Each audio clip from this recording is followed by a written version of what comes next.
بسم اللہ الرحمن الرحیم۔ السلام علیکم، یو آر واچنگ نئی دنیا چینل۔ ملک میں اس وقت اتنی زیادہ مہنگائی ہے کہ اشیاء ضروریات قوت خرید سے باہر ہو چکی ہیں۔ اس مہنگائی کے حوالے سے مختلف قسم کے تبصرے تجزیے سننے کو ملتے ہیں۔ موجودہ حکومت اور پی ٹی آئی کے سپورٹرز سارا ملبہ، سارا قصور، ساری ذمہ داری پچھلی حکومتوں پر ڈال دیتے ہیں، جبکہ نون لیگ، پیپل پارٹی اور دیگر سیاسی جماعتوں کے کارکن موجودہ حکومت کو نااہل قرار دیتے ہوئے سارا ملبہ موجودہ حکومت پر ڈال دیتی ہیں۔ لیکن حقیقت کیا ہے؟ ملک میں مہنگائی کی اصل وجہ کیا ہے؟ اس اصل وجہ کو تسلیم کرنے کے لیے کوئی بھی تیار نہیں ہے۔ ملک میں اس وقت جتنی مہنگائی ہے، یہ ساری مہنگائی اچانک سے نہیں ہو گئی، بلکہ اس مہنگائی کے پیچھے ایک پوری پلاننگ، سوچی سمجھی سازش اور منصوبہ بندی شامل ہے۔ بہت زیادہ معلومات اکٹھی کرنے کے بعد جو باتیں میرے نالج میں آئیں، جو چیزیں مجھے سمجھ آئیں، وہ انتہائی تشویشناک، حیران کن اور پریشان کن ہیں۔ میری کوشش ہے کہ وہ تمام معلومات آپ لوگوں سے شیئر کی جائیں۔ اگر آپ Noon league, people party, P T I اور کسی بھی سیاسی جماعت سے وابستگی کو بالائے طاق رکھتے ہوئے سنجیدگی سے، ٹھنڈے دماغ سے، محب وطن پاکستانی ہونے کی حیثیت سے اگر یہ پروگرام آپ دیکھتے ہیں اور اپنی معلومات میں اضافہ کرتے ہیں اور یہ ساری معلومات آپ سنتے اور سمجھتے ہیں، آپ کو بھی سمجھ آ جائے گی کہ اس وقت ملک کے حالات اس قدر ابتر کیوں ہیں، اور ہمارے ملک کے حکمرانوں نے اپنی عیاشی کے لیے اس ملک کی آزادی اور خود مختاری کو کس طرح داؤ پر لگایا۔ پاکستان جو کہ آزاد اور خود مختار ریاست ہے، عالم اسلام کی واحد ایٹمی طاقت ہے، وہ عالمی طاقتوں کے ہاتھوں کھلونا کیوں بنی ہوئی ہے؟ ظاہری اسباب کے ساتھ ساتھ بہت سے ایسے حقائق، بہت سی ایسی معلومات اور بہت سی ایسی چیزیں بھی ہیں جو ہماری آنکھوں سے اوجھل ہیں، لیکن اصل فساد، اصل خرابی اور ملک کو اس خطرناک حد تک پہنچانے کی اصل وجوہات وہی ہیں۔ اسلام نے بہت سی چیزوں کو حرام قرار دیا، بہت سے گناہوں پر مختلف سزائیں سنائیں، بڑے سخت لہجے میں تنبیہ کی گئی۔ مثلا چوری گناہ ہے، زنا گناہ ہے، شراب نوشی حرام، ناجائز اور گناہ ہے، منشیات فروشی ناجائز، گناہ اور حرام ہے۔ جتنے بھی گناہ ہیں ان سے متعلق سزاؤں کا بھی اعلان ہے۔ یہ گناہ کرو گے یہ سزا ہے، یہ گناہ کرو گے یہ سزا ہے۔ لیکن چوری سے بڑا گناہ، زنا سے بڑا گناہ، شراب نوشی سے بڑا گناہ، منشیات فروشی سے بڑا گناہ، قتل سے بڑا گناہ، لیکن ایک ایسا گناہ ہے جسے ہمارے معاشرے میں گناہ سمجھا ہی نہیں جاتا۔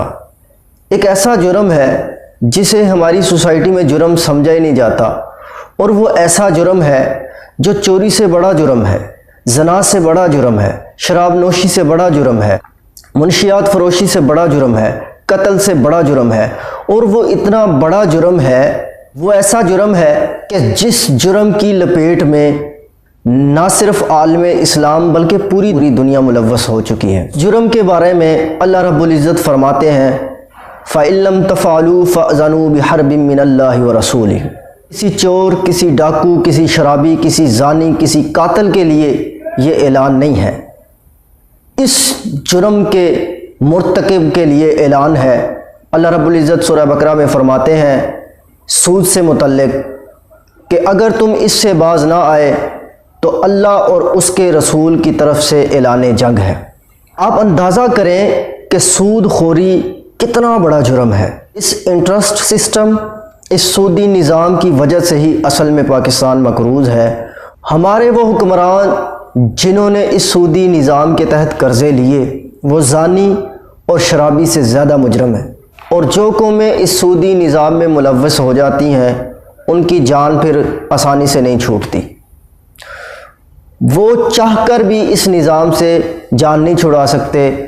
اس نظام سے جان چھڑانے کا ایک ہی طریقہ ہے کہ توبہ کی جائے اور اس نظام کے خلاف بغاوت کی جائے۔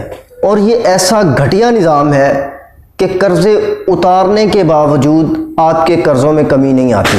پوری دنیا کو اس سودی نظام میں جھونکنے والے صرف اور صرف یہودی ہیں۔ افسوس کا مقام ہے کہ پاکستانی حکمرانوں نے قرضے لیے ہی نہ دینے کی نیت سے تھے۔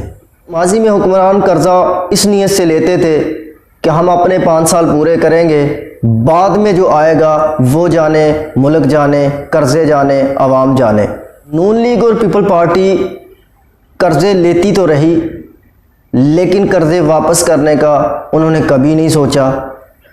سود اتارتے رہے، سود واپس کرتے رہے، سود دیتے رہے، لیکن اصل قرض واپس کرنے کی زحمت انہوں نے کبھی نہیں کی۔ سودی نظام میں قرضوں کا نہ ختم ہونے والا ایک سلسلہ شروع ہو جاتا ہے۔ اس کو ایک چھوٹی سی مثال سے سمجھانے کی کوشش کرتا ہوں۔ مثال کے طور پر پی پی کی حکومت نے 50,000 روپیہ قرضہ لیا اور اس پر سود کی شرح 5% مقرر ہوئی۔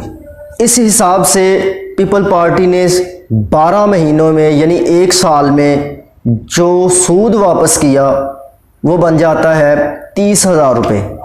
سود کی مد میں 30,000 روپیہ واپس کر دیا، لیکن اصل قرضہ جو 50,000 تھا وہ باقی رہنے دیا۔ حکومت چلی گئی، نون لیگ کی حکومت آئی، نون لیگ نے مزید 30,000 روپیہ قرضہ لے لیا۔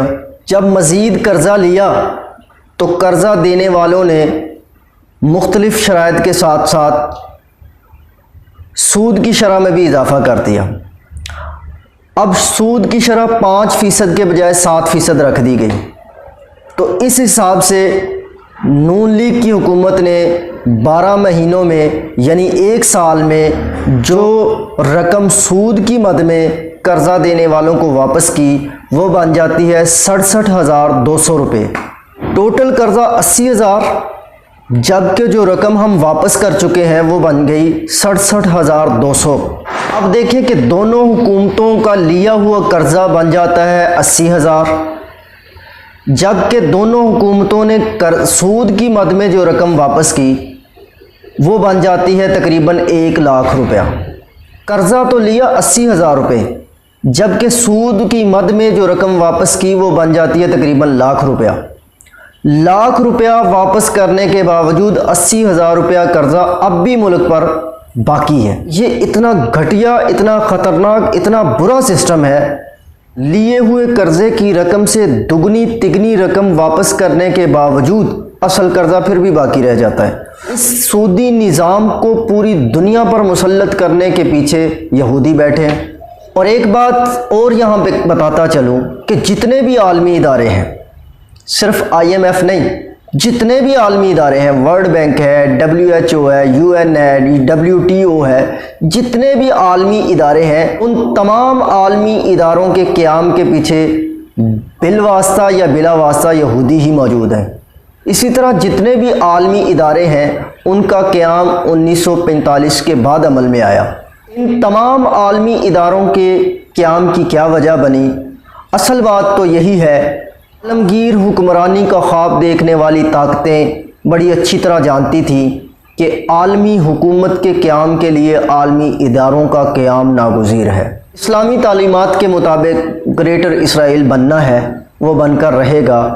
گریٹر اسرائیل کے قیام کے لیے، پورے عالم پر حکمرانی کرنے کے لیے عالمی طاقتوں کو عالمی ادارے بنانے پڑے۔ ان عالمی طاقتوں نے پوری دنیا کو اپنے کنٹرول میں کرنے کے لیے کس کس قسم کی منصوبہ بندی اور کس قسم کی مکاری سے کام لیا، اس پر اور پاکستان کیسے مقروض ہوا، اس حوالے سے ہم مزید ڈسکس اگلے پروگرام میں کریں گے۔ اپنی رائے سے، اپنے فیڈ بیک سے ضرور آگاہ کیجیے گا۔ اللہ حافظ۔